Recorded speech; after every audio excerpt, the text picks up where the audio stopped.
AMG's surge in popularity over the past decade or so has largely been built on powerful rear-drive sedans that haven't always been the sharpest cars, but have always been massively entertaining.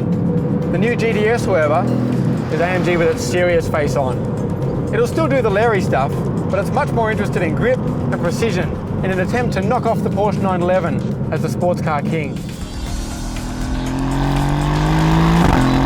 Mercedes GT, 1 minute 32.5. This was a car that was always going to be very interesting because obviously the SLS was such a great predecessor in the lead up to this car, but the SLS for me was always more of a road car than it was on a track. This car, however, takes everything to that next level again. What I found very early on is you actually need to clear the brake early into the corner. If you try and trail brake it in, it had that sort of same tendency as the old SLS where it would want to come around in the rear. The moment you start to clear the brake earlier and just drive the thing on the nose of the car, it's got so much grip at the front, you're better to use the grip that it does have there and then just try and square the thing off on the exit of the corner.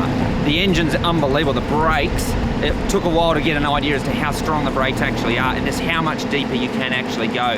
Gearbox, everything is fantastic. Certainly, it's a big improvement over the SLS. Now we've got to see how it stacks up against the GT3. The AMG GT, its power shouldn't be measured in kilowatts, it should be measured in megatons, because this thing could level a small town. It's a phenomenal blockbuster of an engine, and although it's based on the old SLS with the gull-wing doors, it's actually a much better car these days. It's better to ride in, it's better to drive. The doors are actually normal human being doors. Again, it's a lot of money, but you're buying some serious hardware and an AMG badge. What a weapon. That is such an awesome looking rig. It's got a real depth of performance that you have to access. Take the brave pills, push past 5/10, 6/10 performance. Man, it really opens your eyes and you've got to be on your game, but plenty of brakes, plenty of tyres, and yeah, it's going to be right up there at the end of the weekend.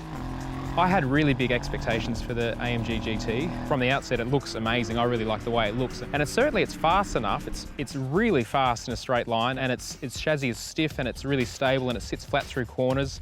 My biggest bugbear with the car is the steering a little bit. I just can't really get my head around it. It's really light steering and quite alert steering, and I'm not sure if that suits the car 100%. But overall, it's silly fast. It ticks the box for looks and theatre, and I like it. But to be honest, I was hoping for a little bit extra from AMG.